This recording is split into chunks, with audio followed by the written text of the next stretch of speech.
के सम्मान समारोह किया गया था जिसके मुख्य अतिथि बनवारी लाल थे, लेकिन वो नहीं पहुंच पाए, आप पहुंचे, इस बारे में क्या कुछ कहना है?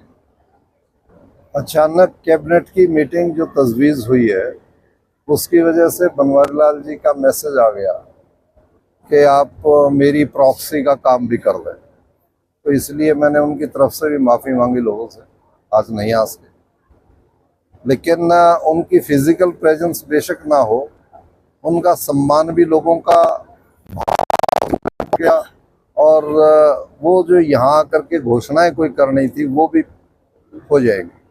जिस प्रकार से आज एक नींव रखी गई है, एक पत्थर लगाया गया है, तो जिस प्रकार की उसमें मांग रखी गई थी, तो क्या वो पूरी होगी? निश्चित तौर से पूरी होगी, क्योंकि उसके एस्टिमेटेड कॉस्ट निकाल देंगे और जो भी जरूरत पड़ेगी पैसा मिलेगा। आज की सम्मान समारोह को राजनीतिक भी जोड़ के देखा जा रहा है, क्या लगता है आपको?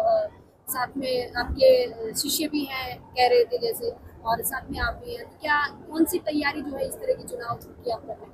देखो, आप इस बात को मान के चलो कि जब विधानसभा का चुनाव डोर स्टेप पे हो तो वहाँ सम्मान समारोह का मतलब ही राजनीतिक समारोह रहता है।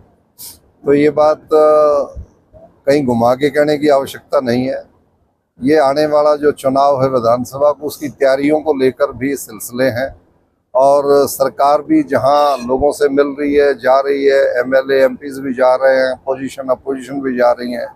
इस दृष्टिकोण में जो तेजी आती है वो चुनाव उसकी मुख्य धुरी रहती है। छत्रपाल जी, आपने एक बहुत बड़ी बात कही है कि निशान नहीं इंसान देखिए, इस बात का मतलब क्या है? इस बात का मतलब ये है कि पॉलिटिकल पार्टियों को मेरा मैसेज है कि वो कमज़ोर कायरों को नज़रअंदाज करें, करप्ट और भ्रष्टों को नज़रअंदाज करें, और सभी पॉलिटिकल पार्टियां मजबूत, सक्षम, ईमानदार और शिक्षित व्यक्तियों को जो कानून के ज्ञाता हों, और विधायी और कार्यपालिका और न्यायपालिका की व्यवस्थाओं को समझने वाले हों, और हमारे जो राजनीतिक बुनियाद जिस प्रजातंत्र की जन बलिदानों के ऊपर लिखी हुई है उनके प्रति संवेदनाएं रखने वाले हों, मक्कार लोग ना हो।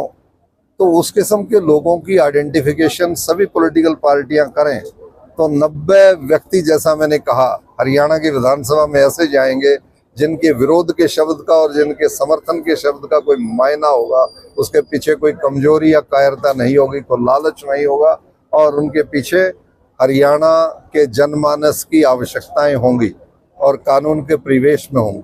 क्या आज की राजनीति में हम ऐसे एक दबंग पर्सनैलिटी की या एक दबंग व्यक्तित्व या एक ईमानदार व्यक्तित्व की कल्पना कर सकते हैं? निश्चित तौर से हमें करनी चाहिए, और ये बात अकेली पॉलिटिकल पार्टियां नहीं, मतदाताओं को भी मैं इस वक्त में जागरूक करता हूं कि वो भी इस बात को देखें कि उन्हीं लोगों के साथ खड़े होकर के मजबूती दें जिनके पल्ले ईमानदारी हो, हरियाणा के देश के पीछे जो आज़ादी के संस्कार हैं वो हों, और किसान की, मजदूर की, महिला की, बच्चों की शिक्षा की, दीक्षा की, हर वर्ग की, मजदूर की अच्छी जो जीवन शैली है उसकी तरफ बढ़ाने वाले उसके अंदर परिपक्व विचार हों।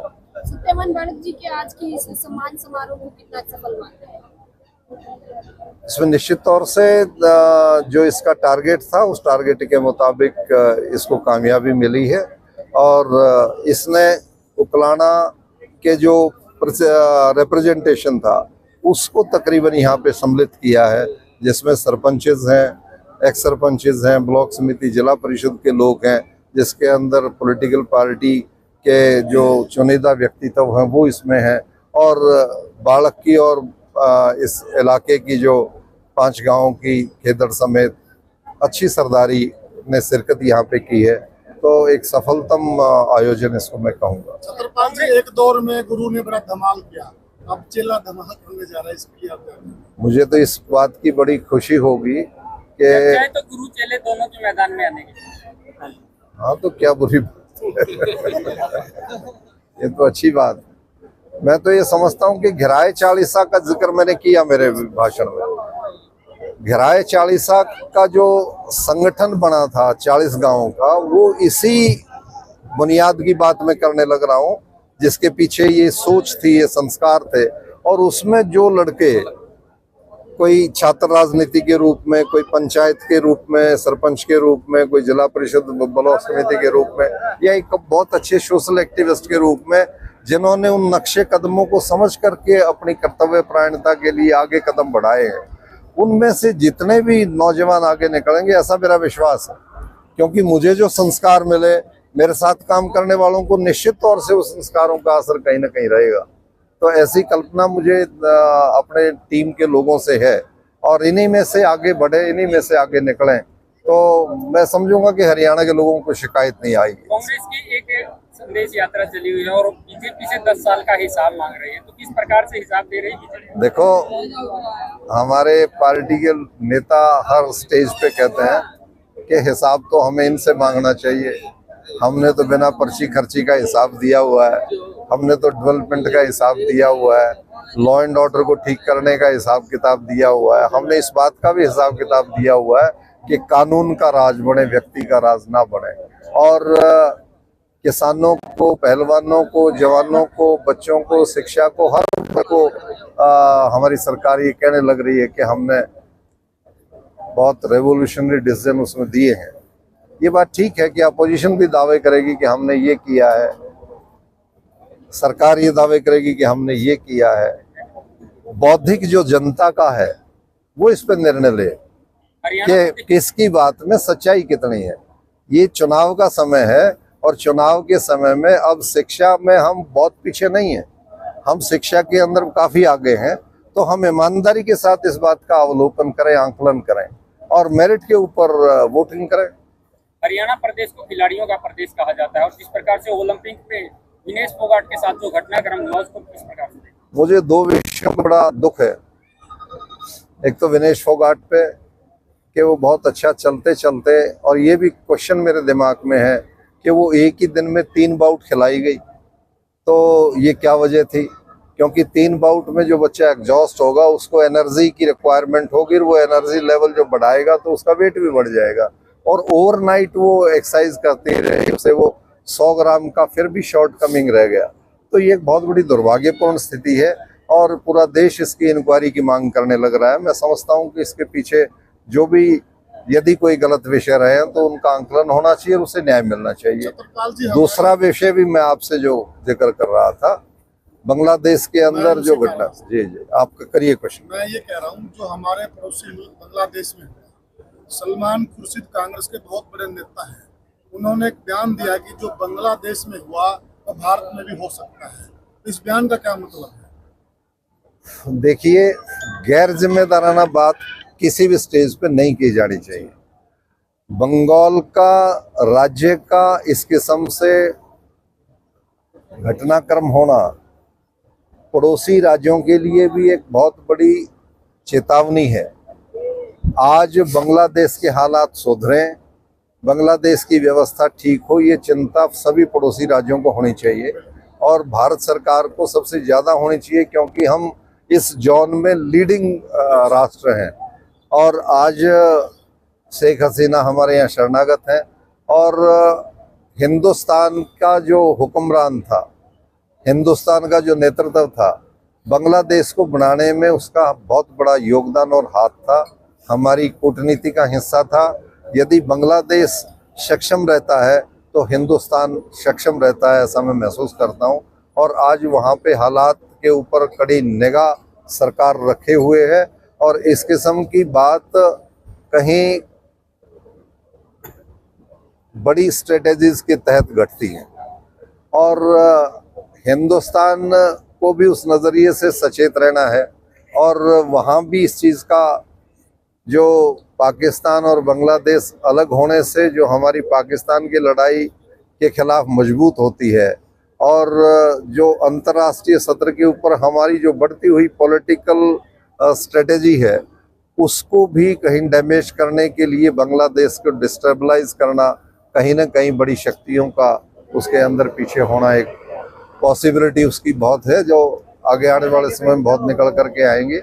तो इस स्थिति से बांग्लादेश भी उभरेगा और हिंदुस्तान पूरा उसके अंदर सक्षमता से लीड करेगा। ऐसा स्पेशल धर्म को वहाँ निशाना बनाया जा रहा है, उनके संस्थान खराब किए जा रहे हैं, जान माल की हानि हो रही है, लेकिन एक पार्टी बिल्कुल बोल ही नहीं रही है। इस पे क्या कहना है? ये इसी कूटनीति का कारण है कि पाकिस्तान की जो मंशा रहती है वो बांग्लादेश के अंदर शेख हसीना के न रहने से वो पनपें और बढ़ें और उस किस्म की दुर्घटनाएं वहाँ पे हों जिससे पूरे जोन के अंदर लोगों को आहत करने का, लोगों को रिएक्ट करने का मौका मिले।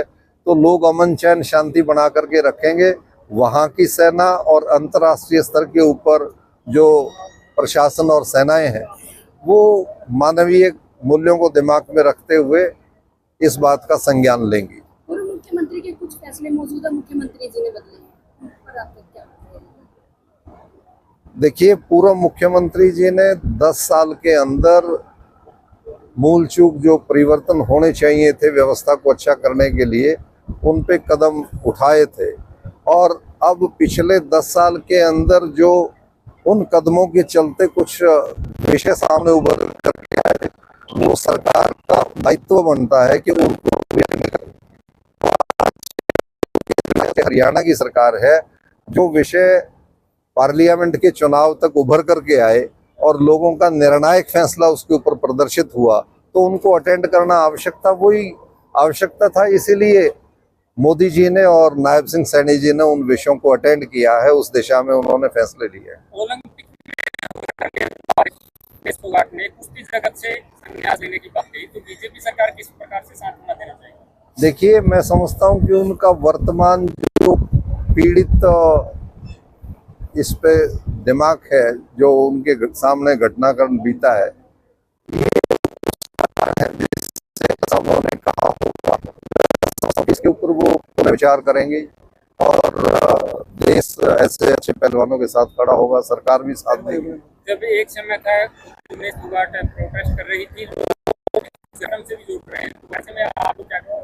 देखिए, उसमें मिली जुली प्रतिक्रियाएं रही हैं देश के लोगों की और वो चीजें भी सामने हैं, उसका असर भी हो सकता है। और सरकार, क्योंकि अंतर्राष्ट्रीय पटल के ऊपर हमारे मेडल्स आए, उस सरकार की भी उसके पीछे पॉजिटिव सोच रहती है। तो अभी it is too early to say anything. कुछ समय के बाद बहुत सारी चीजें क्लियर हो जाएंगी। छत्रपाल जी, प्रदेश और राष्ट्र से एक बार हम क्षेत्र पे आते हैं। क्षेत्र की बात की आपने, गिराए चालीसा की बात की, क्या एक बार और समाज संगठित होकर क्यों ना, कौन चुनाव लड़े, किसको टिकट मिलनी चाहिए, समाज ही तय करे, पार्टियां क्यों तय करें? मैंने इस बात का इशारा आपको किया, अपने भाषण में भी इस बात का जिक्र किया है कि व्यक्ति अपने वोट का मालिक खुद है। वो अपने वोट को किसी के गिरवी ना रखे। वो जब तक अंदर जा करके अपनी उंगली से अपना सोच के मुताबिक इंडिपेंडेंटली सोच के अपना पक्ष दे देता है, और वो सेक्रेट बैलेट है, उसको किसी को बताने की भी जरूरत नहीं। मैंने इशारा यही किया है कि देश की आज़ादी के पीछे जो नौजवान शहीद हुए थे और जिस किस्म के देश की कल्पना की थी, सभी पॉलिटिकल पार्टियां और सभी उसके मतदाता देश के इसी दिशा में काम करें और इस बैलेट के पेपर से जैसे पार्लियामेंट में बहुत सारे फैसले आए, ऐसे ही ये चुनाव भी निश्चित करे कि लोग मेरिट के ऊपर डिसीजन लेने लग गए हैं। तो निश्चित तौर से सभी पॉलिटिकल पार्टियां अपना स्वरूप सुधार लेंगी और सभी इलाके अपना स्वरूप सुधार लेंगे। ओछी, कमजोर, गुंडा और नशेड़ी ताकतें पीछे हट जाएंगी, करप्ट भ्रष्ट ताकतें पीछे हट जाएंगी और एक अच्छे स्वरूप, प्रगतिशील भारत, विकासशील सोच के व्यक्तित्व आगे बढ़ने लग जाएंगे। ऐसी मेरी इसके पीछे कामना और सोच है। सिद्धवान जी, आज के इस कार्यक्रम के आप आयोजक रहे हैं, क्या कुछ कहना चाहेंगे? जो हमारे डॉक्टर बनवारी नाथ जी, प्रोफेसर छत्रपाल सिंह जी, हमारा एक विशेष इस गांव से लगाव था। क्यों ना इस पंचग्रामी के अंदर मैं 15 अगस्त से पहले कुलदीप भाई साहब कह भी चुका है, एक रैली का आयोजन किया है। इसी विषय में हमने एक रैली का आयोजन किया है और ये रैली का आयोजन प्रोफेसर छत्रपाल सिंह के, इनके आशीर्वाद से, डॉक्टर बनवारी लाल के आशीर्वाद से और आप जैसे सारे बुद्धिजीवी साथियों के आशीर्वाद से हम रैली को कामयाब किया है। और सभी का, पत्रकार साथियों को मैं हार्दिक अभिनंदन, धन्यवाद करता हूँ।